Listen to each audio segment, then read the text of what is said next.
Everyone loves to listen to a good book, and there are so many wonderful ones to choose, so we decided to bring you this podcast of Stories Come to Life. Each episode features a story from either classic or modern literature, especially chosen to be interesting and exciting to hear. So sit back, relax, and listen to this story come to life. Welcome to Stories Come to Life. I am your host, Kathryn Lopez Luker. Brave Frank and Joe Hardy start exploring the hidden cove under the cliff at Barmet Bay. Not only do they find a secret channel where boats can come in and out of the area unseen, but they find the smugglers' lair and a weak and frail prisoner who has been held captive until he will sign a certain document. Can the boys rescue this prisoner from the clutches of the smugglers? Now sit back, relax, and listen to this story come to life. The Hardy Boys in The House on the Cliff. Chapter 16. The Secret Passage. It was very dark. "I wish we had a light," whispered Joe.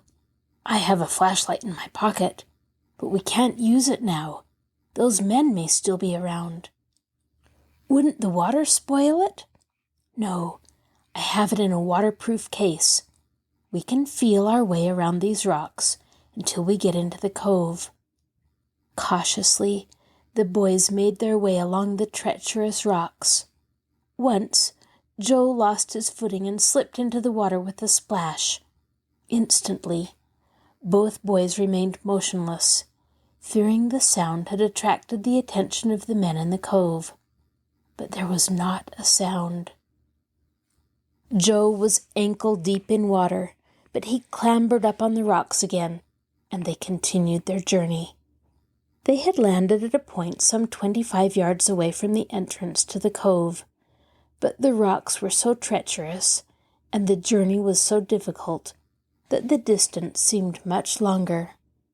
"It must be Snackley and his gang, all right," whispered Frank, as they went on through the night. "Didn't you hear one of those men use a Chinese name? He said something about Li Chang's share. Li Chang is probably the fellow who brings the dope to the coast. They bring the stuff into this cove by motorboat and rowboat, and it is distributed from here. Dad said Snackley was smuggling dope. It must have been Snackley who ordered us away from here. He seemed like a leader of some kind. $5,000 reward if we lay our hands on him." They had now reached the place where the seemingly solid coastline was broken by the indentation of the cove.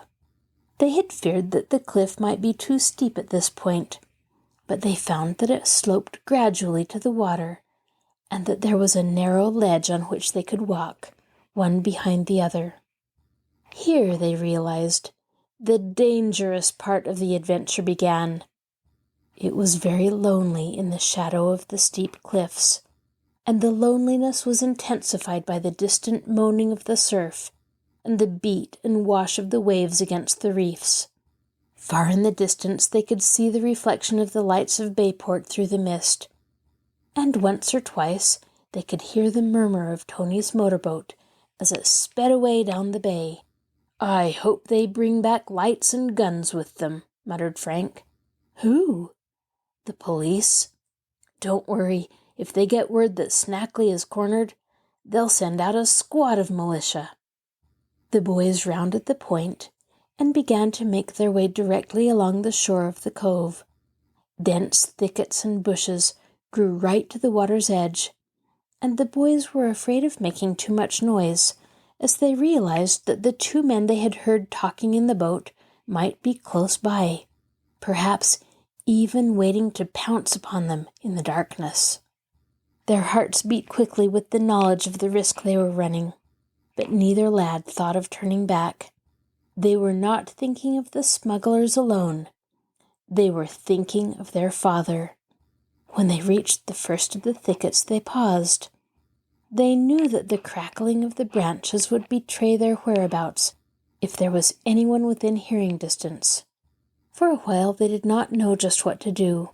Then Frank began to lower himself from the rock on which he was standing into the water. "If it isn't too deep, we can wade around," he whispered. The water, fortunately, was shallow and did not come up to his knees. He signaled to Joe to follow, and Joe accordingly slipped quietly down into the water beside him. Then, without a word, and moving as slowly as possible, Frank went on, wading through the water, close to the outstretched branches that overhung the shore. It seemed as though they were wading at the bottom of a deep pit, for the high walls of rock ranged all about them, and after they had penetrated into the cove some little distance, the entrance was lost to view, being hidden by an angle of the cliffs. When they looked up, they could see the gloomy grayness of the night sky above. The cove was still in deep silence. So finally Frank concluded that the men who had entered the place in the boat had retired to some secret hiding place. Inasmuch as they could not hope to discover anything without a light, he withdrew the flashlight from its case, then switched it on. The yellow beam of light revealed the pallid leaves of the bushes by the shore and the naked walls of the rock above.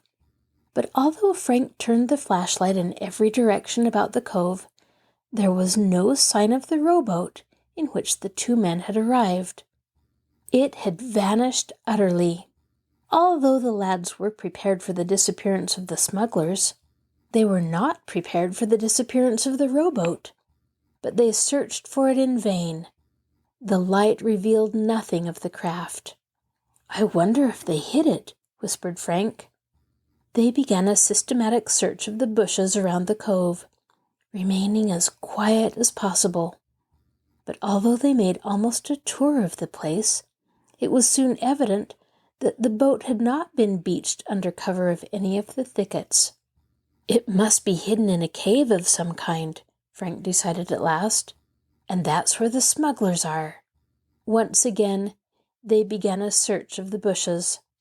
They were still wading in the water, and their feet were now very cold, but they searched patiently and carefully, brushing aside the branches, peering into the bushes, but it seemed they were to find nothing but the uncompromising rocks and moss beyond. At last, however, as they were approaching a part of the cove which they had not visited before, Frank, who was in the lead, stumbled suddenly forward.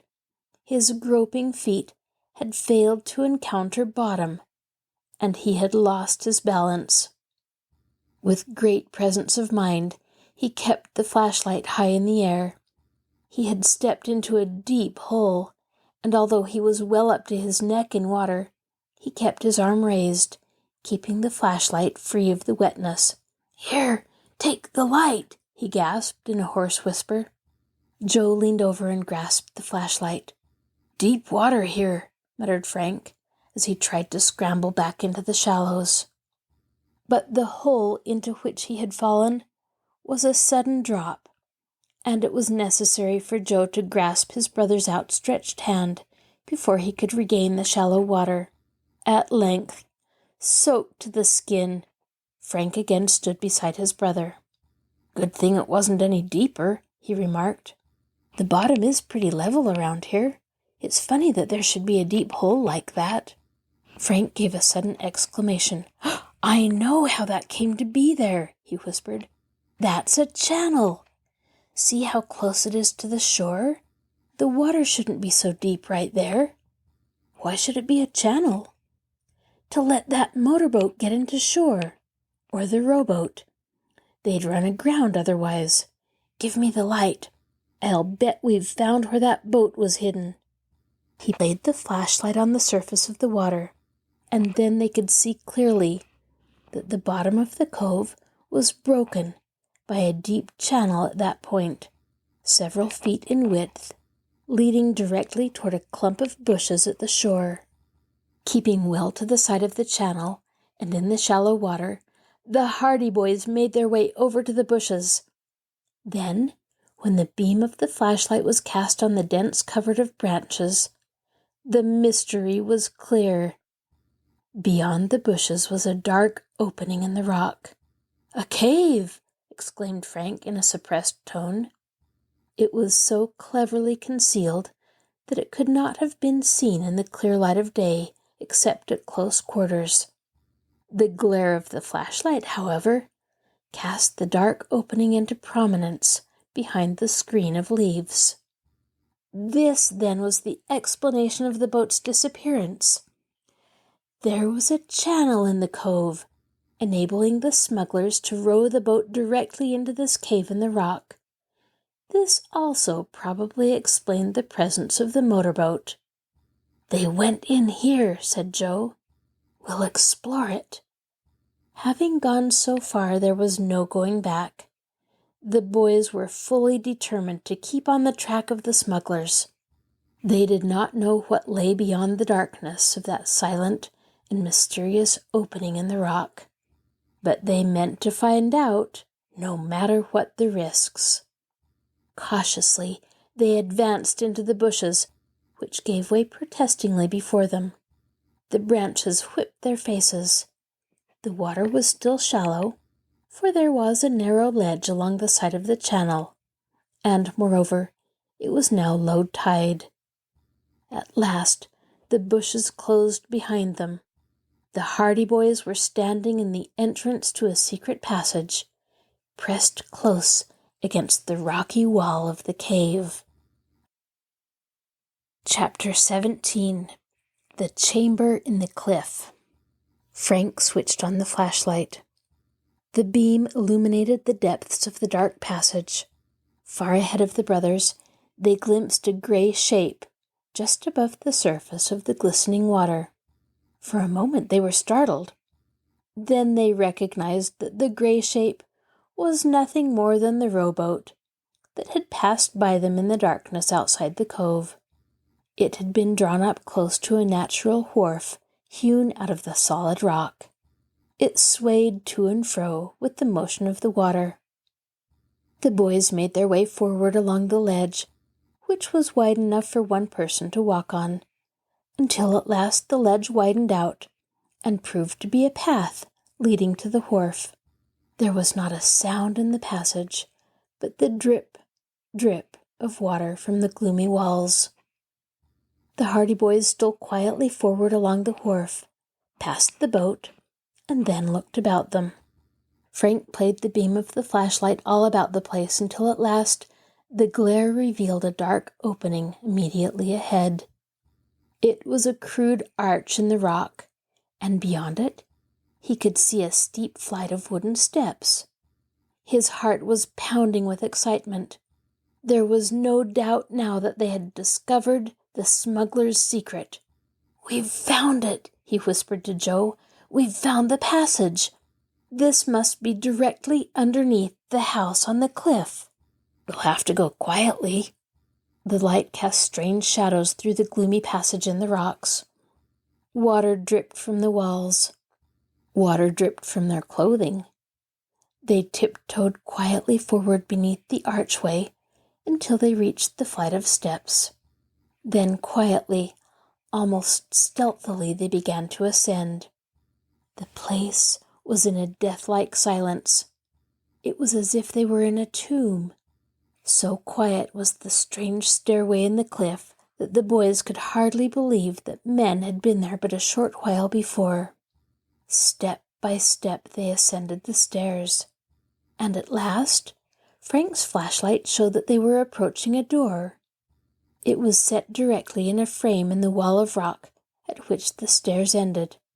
The passageway curved above them in a rocky ceiling. They stood on the steps outside the door. Should they enter? They did not know what lay beyond. They might be entering the very haunt of the smugglers. In fact, this was most probable, and in that event they would not have a chance of escape. For a while they remained there, not knowing whether to retreat or go on. Then Frank stepped forward. He pressed his ear against the door and listened intently. There was not a sound.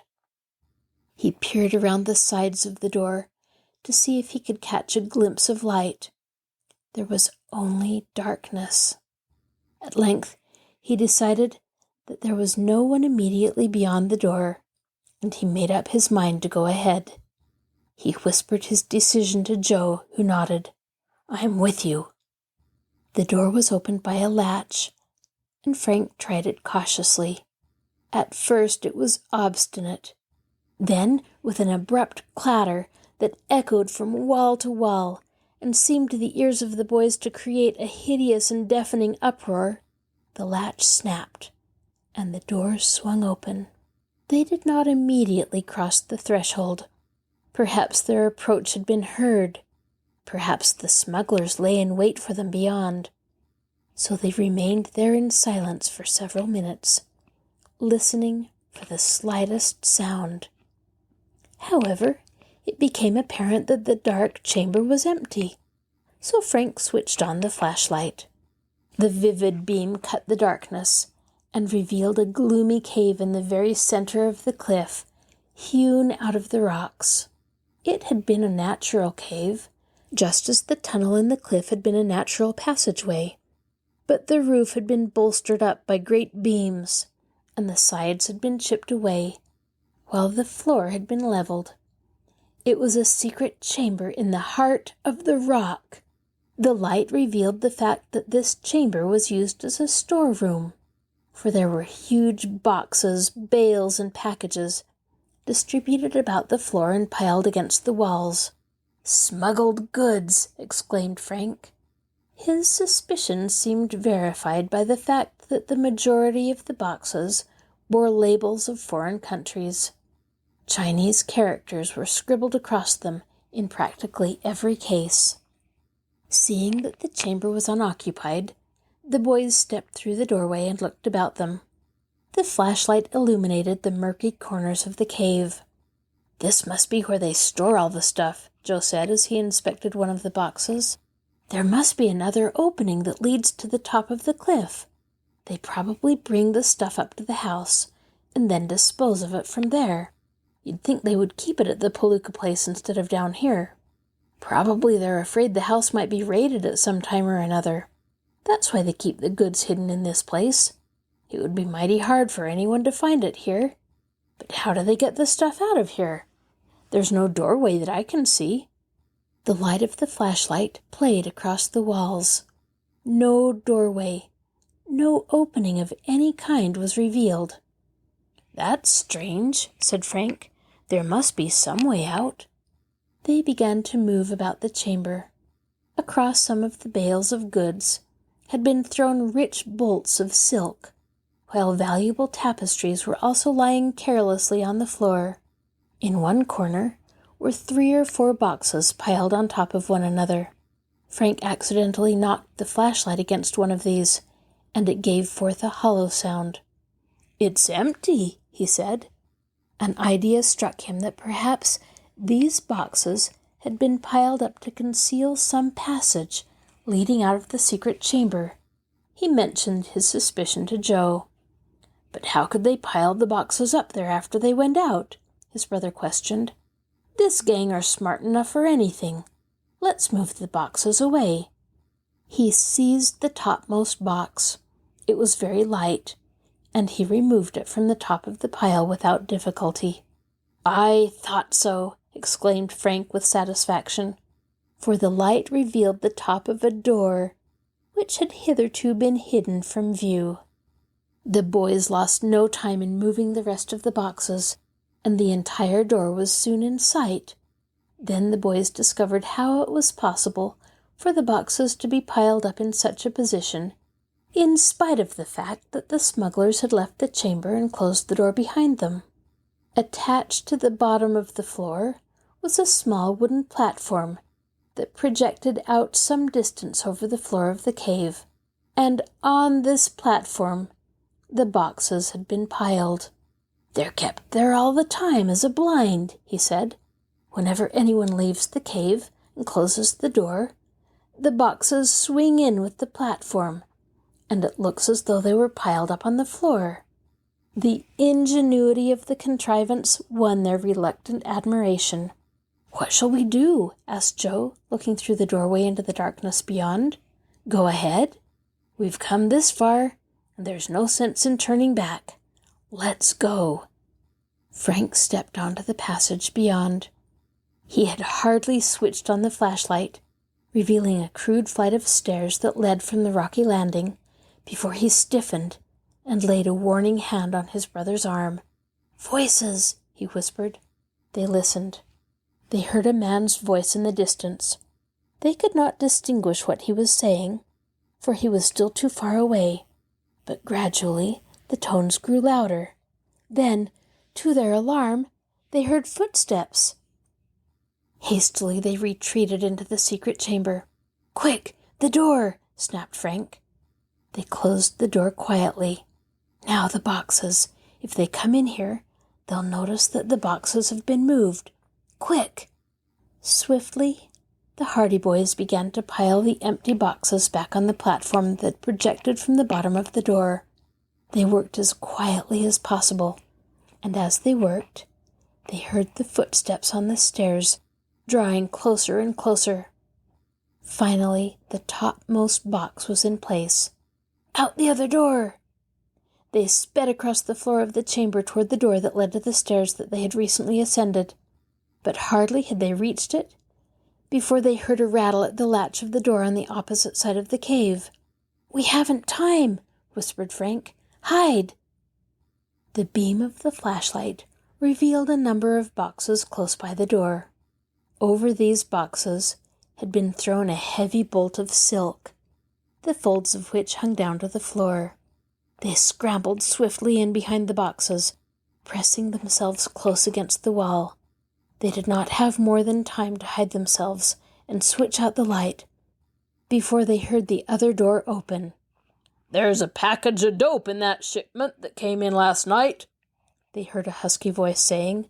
"We'll bring it upstairs, for Burke says he can get rid of it for us right away. No use leaving it down here." "Right," they heard someone else reply. "Anything else to go up?" "No, we won't start moving the rest of this until the end of the week. It's too dangerous. Let Burke take out the shipment he has along with this dope, and then we'll lay low for a few days. I'm getting a bit nervous." "What does the big boss think about it?"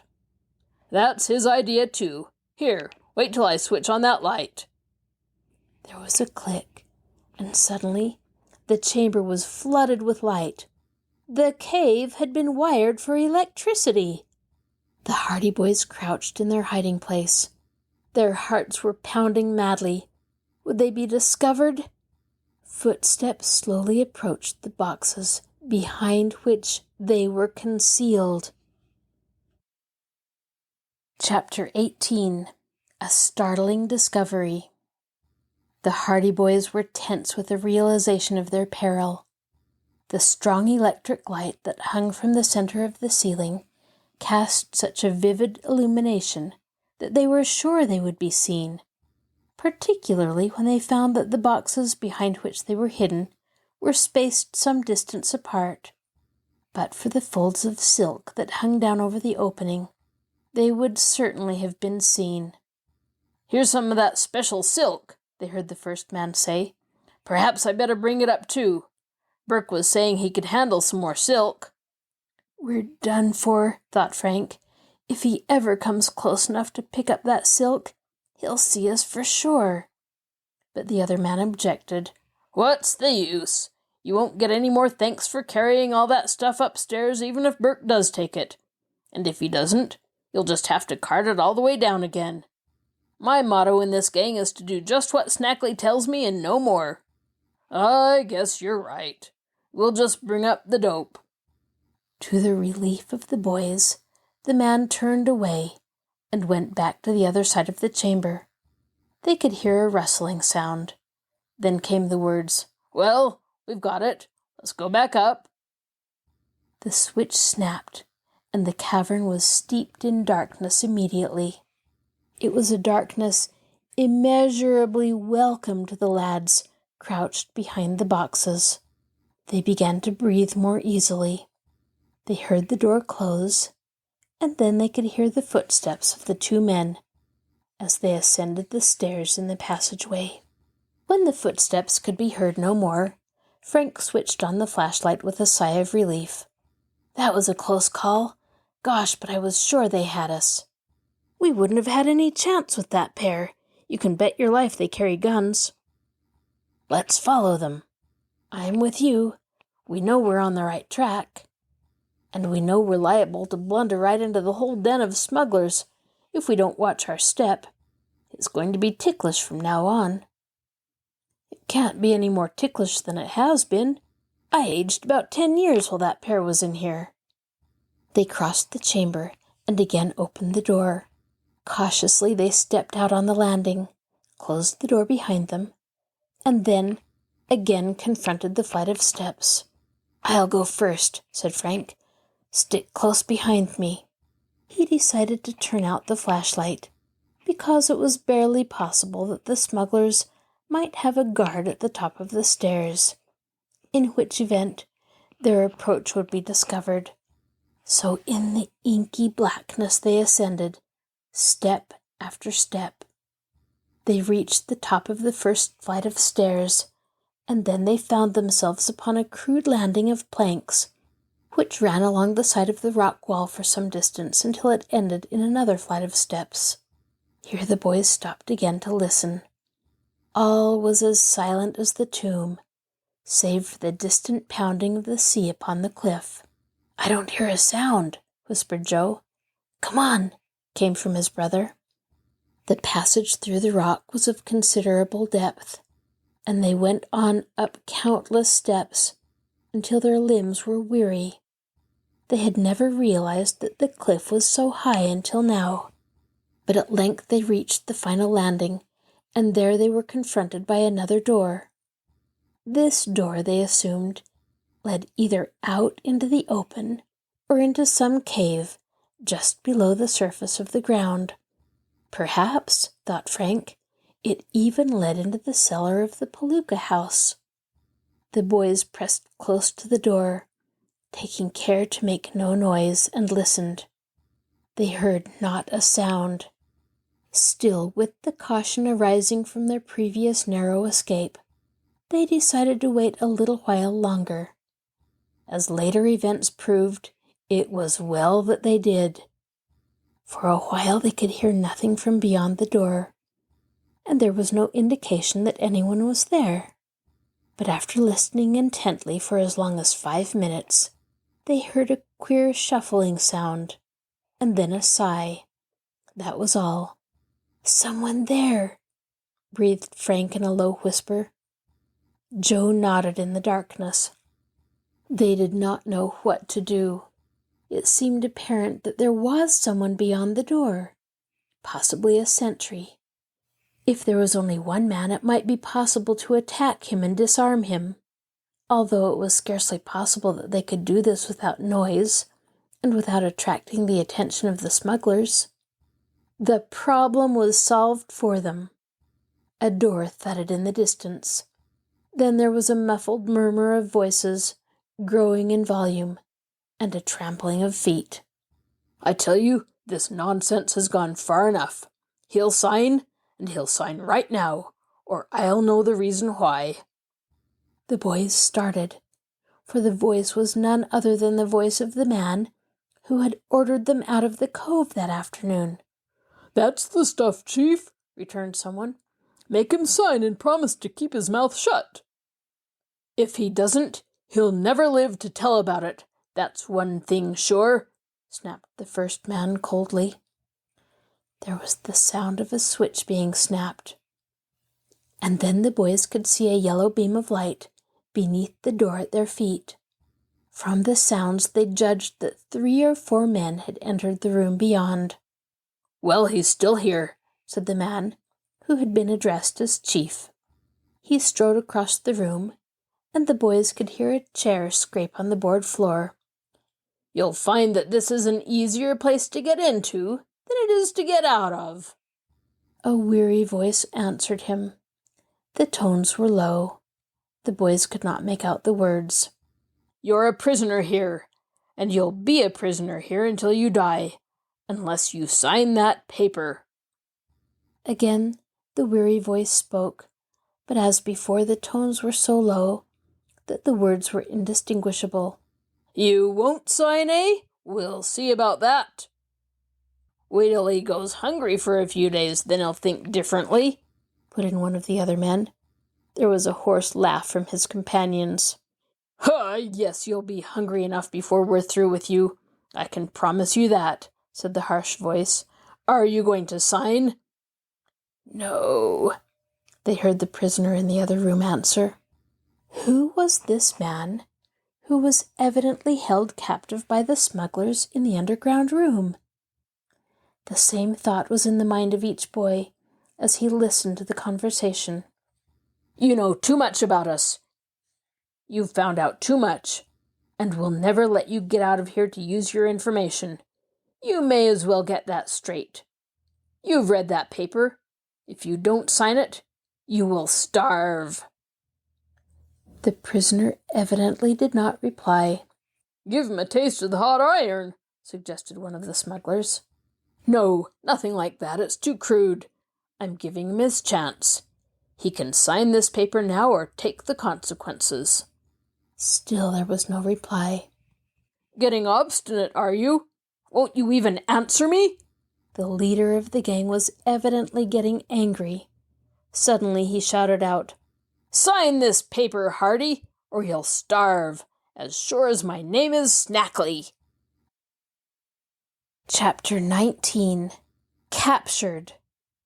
The worst fears of the Hardy boys were realized. They had been unable to distinguish clearly the voice of the prisoner until then, for it had been muffled by the intervening door, but all along they had suspected that it was their father. Now they knew, and they knew also that he was a captive of Snackley, the head of the gang of smugglers. Joe gave a perceptible start, but Frank laid a warning hand on his brother's arm. Now of all times there was need for caution. They listened. I won't sign it, replied Fenton Hardy clearly. Snackley replied, You heard what I said. Sign or starve. I'll starve. You'll think differently in a day or so. You're pretty hungry now, Hardy, but you'll be a lot hungrier later on, and thirsty too. You'll be ready to sell your soul for a drop of water or a bite to eat. I won't sign. After all, we're not asking very much. You've discovered a number of things that we want you to forget about. It won't hurt you to go back to Bayport and say that you couldn't find out anything about us. Nobody knows where you've been. I've found out all I want to know about you, Snackley. I've got enough evidence to send you to the penitentiary for the rest of your life, and I have more than that. What do you mean, more than that? I know enough to have you sent to the electric chair. There was a sudden commotion in the room, and 2 or 3 of the smugglers began talking at once.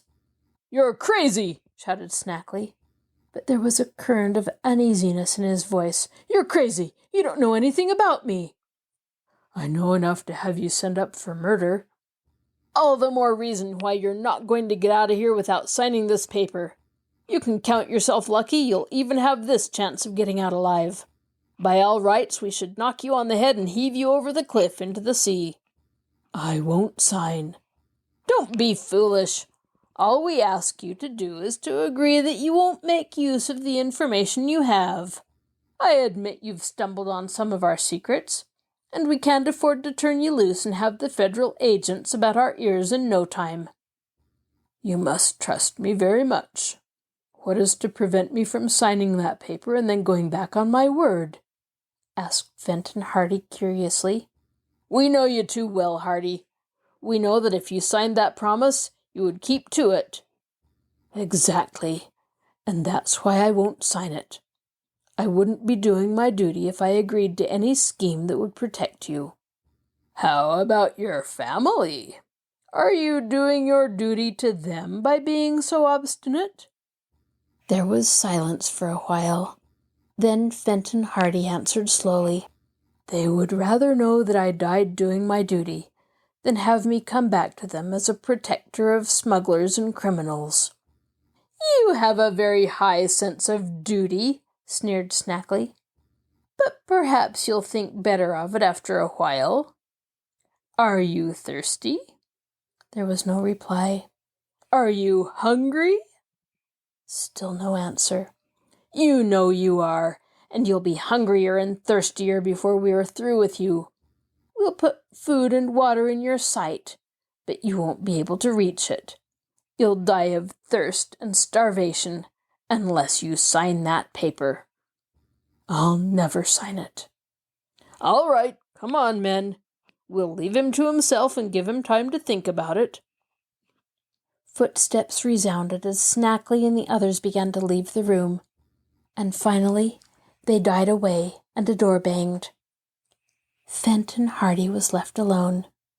Joe made a sudden move toward the door, but Frank restrained him. Not just yet, he cautioned. They may have left someone to guard him. So the boys waited, listening intently at the door. But there were no further sounds from within the room. At length, satisfied that his father had indeed been left alone, Frank fumbled for the latch of the door. Noiselessly, he managed to open it. He pressed in on the door until it was open about an inch. Then he peeped through the aperture. He found himself on the threshold of a sort of a cellar, a damp and mouldy chamber of about the same size as the storage room in the heart of the cliff, with the difference that whereas the first room was a cave in the rock, this place had been dug out of the earth. It was floored with planks, and a lone electric light cast a yellowish illumination over the scene. There was a crude table and a few chairs, while in one corner stood a small camp bed. On this bed he spied his father. Fenton Hardy was bound hand and foot to the cot, so tightly trussed up that he was unable to move more than a few inches in any direction. He was lying flat on his back, staring up at the muddy ceiling of his prison. On a chair beside the cot was a large sheet of paper, presumably the document the smugglers were asking him to sign. The detective did not hear the door open. As Frank looked at him, he was conscious of a change in the appearance of his father, a change that shocked him extremely, for Fenton Hardy was thin and pale, his cheeks were sunken, and he looked like a man who was famished for want of food. Frank opened the door a little wider and tiptoed into the room. Joe followed quietly. They knew that there was danger of the smugglers returning at any moment. They knew that they must work swiftly and quietly if they were to effect the release of their father. A slight sound attracted Fenton Hardy's attention, and he slowly turned his head. When his gaze rested on the figures of the two boys who were stealing across the floor toward him, he almost uttered an exclamation of amazement, but he managed to check the involuntary utterance, although his face lighted up with relief. Quickly, the Hardy boys reached his bedside. Frank drew out his pocket-knife, and without a word, without even a whisper, began to hack at the ropes that bound his father. But the knife was dull, and the ropes were heavy. Joe had lost his knife in the water soon after they had left Bayport, and although he searched about the room, he was unable to find one. So he set himself to the laborious business of trying to untie the knots. Every moment was precious. At any second, the boys knew, they might hear the footsteps of the approaching smugglers.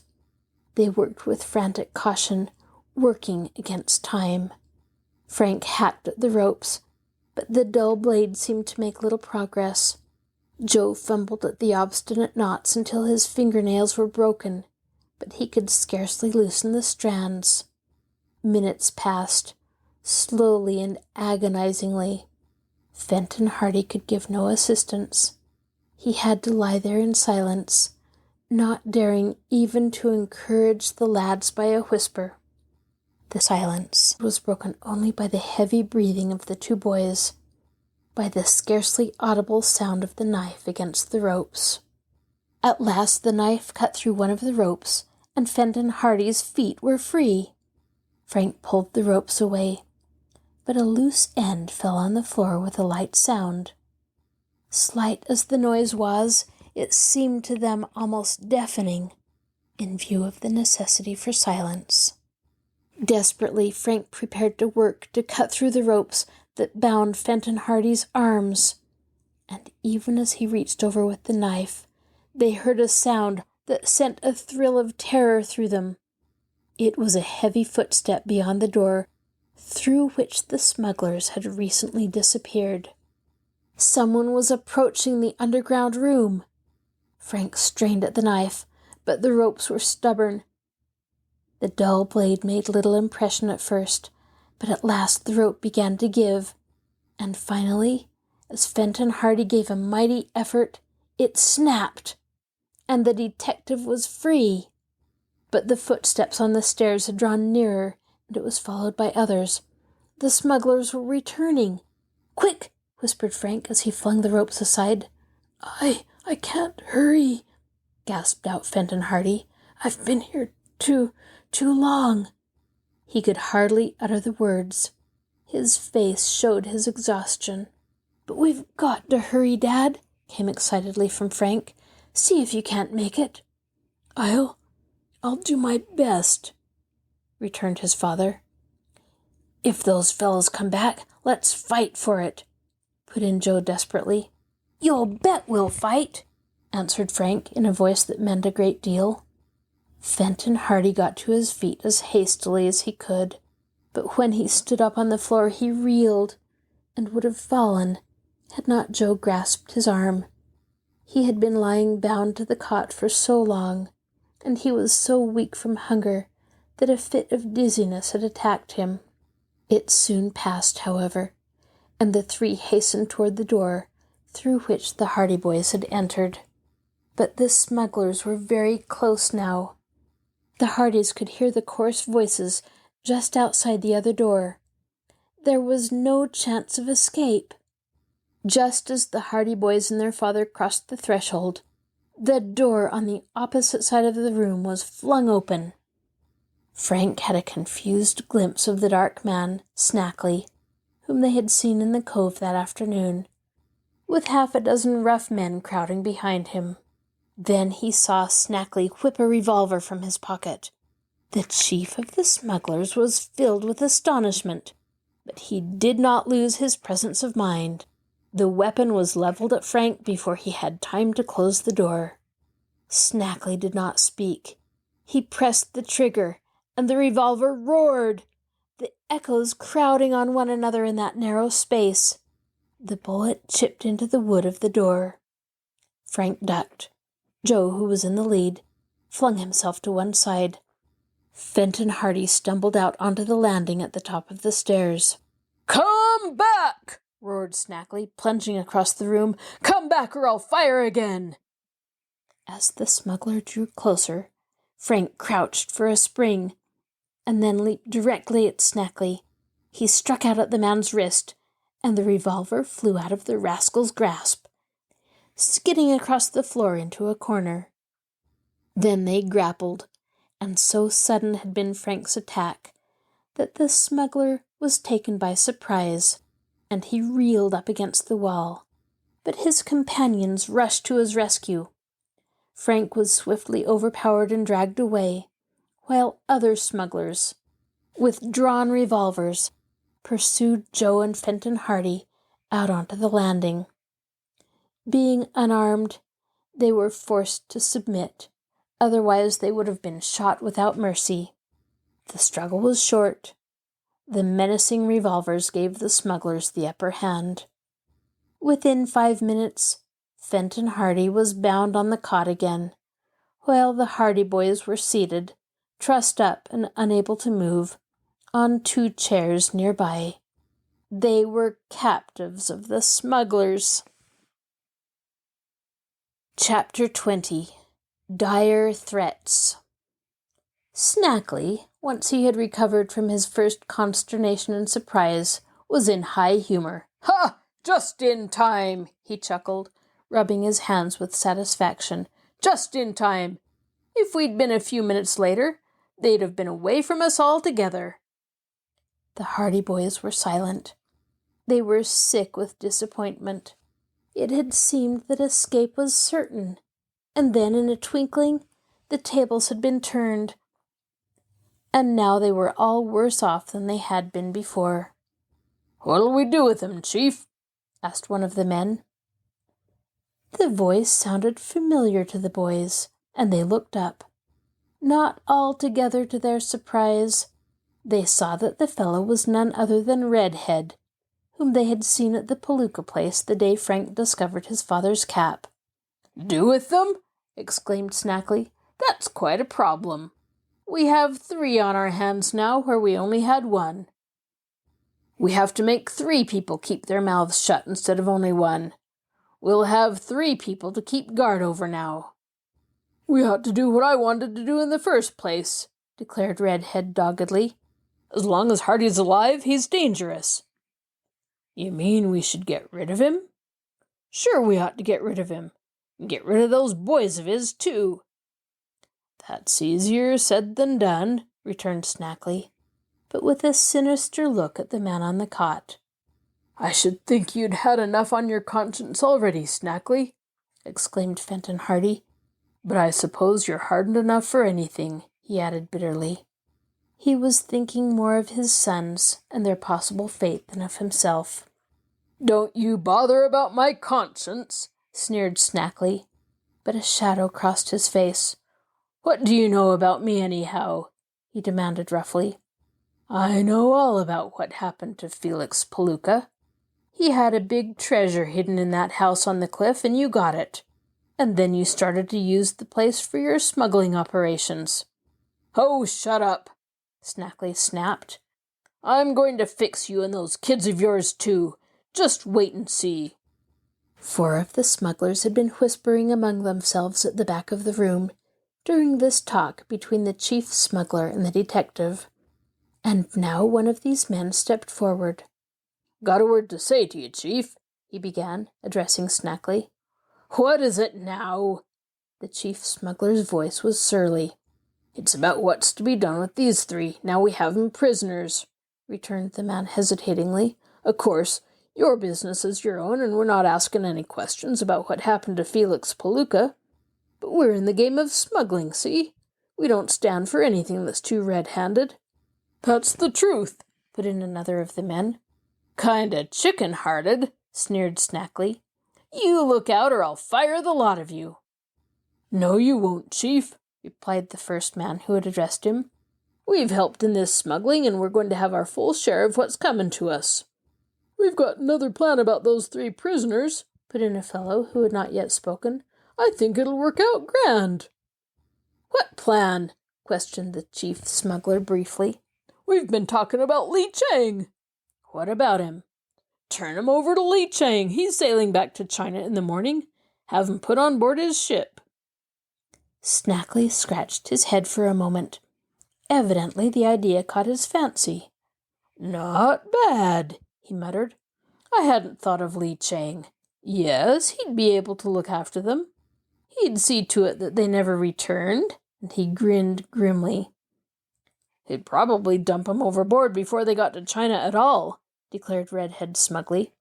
"Li Chang doesn't like to feed passengers if they can't be got rid of." "So much the better. We won't be responsible."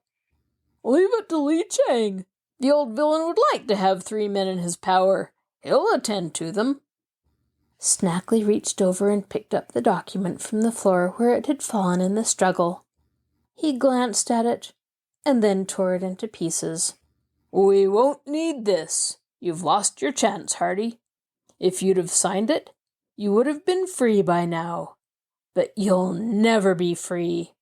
Not with 3 of you knowing our secret. It's too risky. You'll all be turned over to Li Chang. He brought in a little cargo this week, and his ship is to sail in the morning. Ha! You will go with him." Fenton Hardy was silent. He had resolved not to plead for his own safety. "Well," said Snackley, "haven't you anything to say?" "Nothing. Do as you wish with me, but let the boys go." "We'll stick with you, Dad," said Frank quickly. "We sure will," added Joe. "You certainly will," declared Snackley. "I'm not going to let one of you have the chance of getting back to Bayport with your story." The chief of the smugglers stood in the center of the room for a while, contemplating his captives with a bitter smile. Then he turned on his heel. "Well, they're safe enough," he said to Redhead. "We have that business with Burke to attend to. You two," he said, speaking to two of his men, "had better go down to the cove and take that rowboat out. Signal to Lee Chang that we need the motorboat sent in at once. The rest of you come and help load Burke's truck. If any nosy policeman came along and found it in the lane, we'd be done for." "How about them?" asked Redhead, indicating the prisoners. "Oh, they're safe enough. But I guess we'd better leave one guard anyway. Malloy, you stay here and keep watch." A surly and truculent fellow in overalls and a ragged sweater nodded and sat down on a box near the door. This arrangement seemed to satisfy Snackley, and after warning Malloy not to fall asleep on the job, and to see to it that the prisoners did not escape, he left the room, followed by Redhead and the other smugglers, with the exception of two who left by the other door. Their footsteps could be heard as they went down the flight of stairs leading to the bottom of the cliff. A heavy silence fell over the room after the departure of the smugglers. Malloy crouched gloomily on the box, gazing blankly at the floor. The butt of a revolver projected from his hip pocket. Frank strained against the ropes that bound him to the chair, but the smugglers had done their task well. He could scarcely budge. "We're done for, I guess," he heard Joe say. Frank seldom gave up heart, but this time he could see no ray of hope. "I'm afraid so. Looks as if we'll be with Lee Chang by morning." "But we don't want to go to China, Frank." "We may never get to China, Joe. Didn't you hear what they said? For all we know, Lee Chang, whoever he is, may heave us overboard when he gets well out in the ocean." "You fellows shut up," growled Malloy. "Shut up, I tell you, or I'll make it hot for you." He tapped his revolver suggestively. After that, an ominous silence fell between the prisoners. Frank and Joe were downhearted. It looked as if their fate were sealed. This is your host, Kathryn Lopez Luker. Thank you for joining us for this episode of Stories Come to Life. Be sure to join us next time when we continue to listen to the Hardy Boys in The House on the Cliff. Please let me know of other books that you'd like to hear on this podcast. It's wonderful to hear from you. I'll talk to you again soon.